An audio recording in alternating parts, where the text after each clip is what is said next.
Anyway, welcome to the Sydney Property Muppets podcast. My name is Kurt Lawther. I'm the real estate agent, and with me forever is Chris Clark, the buyer's agent. So, Chris, guess what?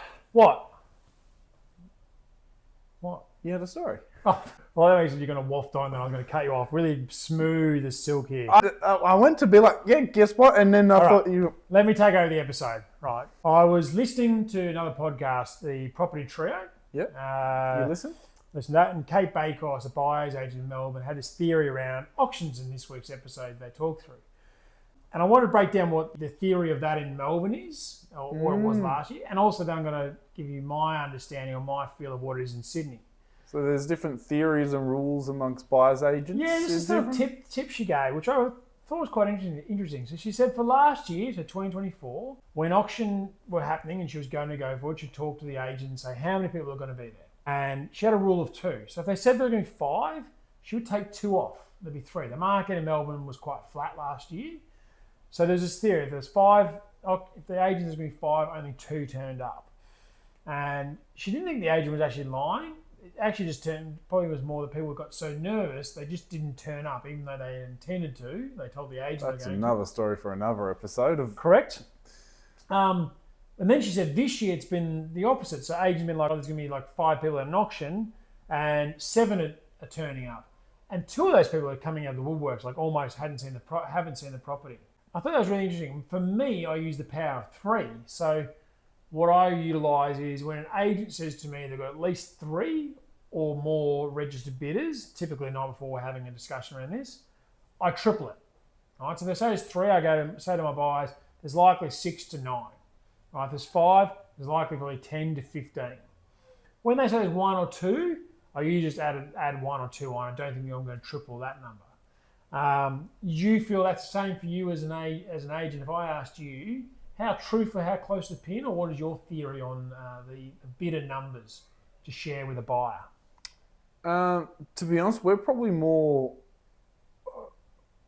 be quite open and honest. Okay, so what does that look like? If you have 3, do you say there's 3, or do you give a range of 2 to 4? No, I'd be probably if there was 3, and it depends how solid they are as well. Okay. So if we got 3 solid, and then maybe there's a random person that's come through, and they're like, how many come to auction? Be like, look, we've had three solid people. We expect roughly 3. Yep. We'll always put in roughly of that because you don't want to suddenly say, oh, there will definitely be 3 at the auction, and then there's bloody none because people don't turn up. Correct.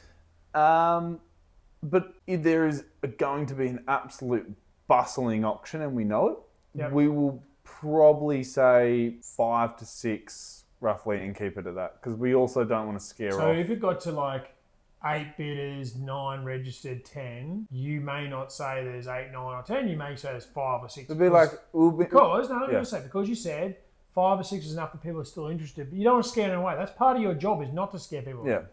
Like so we'll probably use might be like, at least 5, we think 5. Because yes, the problem is if you start saying 6 or 7, correct, and you've had more. There could have been 3 people, but you've said, oh, there's going to be 8. Those 3 people don't rock up, and then you might also have 3 or 4 not rock up, and then some of them had bigger budgets. Yeah, things can change, right? I think as buyers and buyers agents, but particularly buyers, they assume they know the agent knows everything about it. But how often have you seen people turn up to bid who have never seen the property before, haven't reviewed the contract? Mate, it has happened more frequently than not that we have sold a property to someone that has seen it 15 minutes prior. Yeah, wow. No contract changes. There was one start of last year, I think. Yep. Somewhere in Chatswood. I think it was the start of last year. A couple bought a property, realised that they didn't want to live in it anymore. Unit on the market. Yep. We were like, well, this is going to be a bit tough. And person rocked up, hadn't even bought it. Don't even think he spoke to his wife. Sorry, hadn't looked at it before. 15 minutes prior. Bid it at auction. 2-3 bids. Auction done and dusted. Secured, and away they go. Secured. And I'm like, yeah, cool, mate. No, it does happen. And I think even from my side, I've had times I've turned up to auctions and agents have said, these are the 3 bidders, and someone's literally walked in last minute and the agent's going, and even the person that has them won and said, hadn't seen it, just walked past.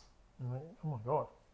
So I think probably maybe then a tip for the regular viewer, the one that's not a buyer's agent, I think if you're interested in a property and you want it and it's at auction, go to the auction. Correct. Just go. What do you to the do auction. as an agent? Let's say the week leading up, you've got a couple of people who look like they're going to be right for the auction. 24 hours out, even just the night before, both of them let you know they're no longer participating. Will you cancel the auction because you've got no one the night before and no leads? You just cancel and go, do you know what, we'll just cancel and forget about our Saturday? What do you do? Generally speaking, we always try and hold the auction. So even there's no one likely to turn up and even register. I think it's the right thing to do. By the way, but I think generally we try and hold that auction. Yeah.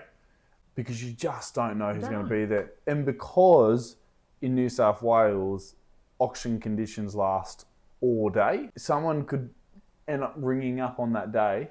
Like, just say it passes in, someone comes in and it's still technically under auction conditions. Yep. And you don't have to worry about trying to get a 66W, waiving off the calling off period. And it can be done and dusted. Yep. It's interesting, the difference with the auction. So I hope that's been useful. Just a little fun one today, talking about different auction sort of setups and so forth. I've got 3 quick questions for you. 3 quick questions, Chris. I do indeed, for you, my friend. Oh, I love these. This is one you asked me to ask you, right? You may not remember. I don't remember. When you're out and about, it's a warm day and you want an ice cream, how do you like your ice cream? Oh, this one. Okay, I absolutely love it. Nice and quickly. So you're going to get 2 waffle cones. You're going to ask. It's not going to be nice and quick, but go on. You're going to get 2 waffle cones, but you start off with 1 waffle cone. You're going to have chocolate as the first one because you can't screw up. No one can screw up chocolate. Then you're going to have 2 flavors you want to try out to test yourself a bit, and then you're going to have your second favorite on top, so you can start off with something good, try some stuff in the middle, chocolate on the bottom. Then, if you're in Denmark or is some places in Australia, soft ice on top and any other stuff you can put on there. And then the second waffle cone is because no one likes leaky ice cream onto the hand, so pop that second waffle cone underneath and Bob's your uncle. Okay, told you it was going to be a good one. You waiting for me. You didn't even know that I was coming with that. But I completely forgot about that. You asked me a while ago. Okay, second one, a bit more yes or no. Someone cuts you off in traffic. Right, they absolutely do the wrong thing, jam themselves into the space they shouldn't be, but they give you a nice wave. Oh, mate, best mates. Best mates still. Best mates. Don't want to ask me the reverse. Now, we're sad to see the banana, your previous car go to God. But I'm not going to ask type and everything else. I just want to know, what's one thing your new car must have? Aircon? Aircon. Short but sweet. What's the homework? Oh, go on. Not a hole in the exhaust. Okay, that's sounds like they're both air related. Very good. Okay, homework for the week. We love a comment in our YouTube comments. If you can go there and put a comment down there. There's been a few feisty ones of late that we had to go back and forth on, so keep them coming. Keep us on our toes. Positive, negative, upbeat, sad, whatever One was it is. about real estate agents not worth it. The person said they're not worth it so much that they'll quit their job, learn how to become an agent to sell their own property, and then just go back to work. That's how easy your job is. Yeah, it's so easy. So easy. But otherwise, thank you all for dropping by and see you next week. Perfect. Fucking oath. Fucking oath.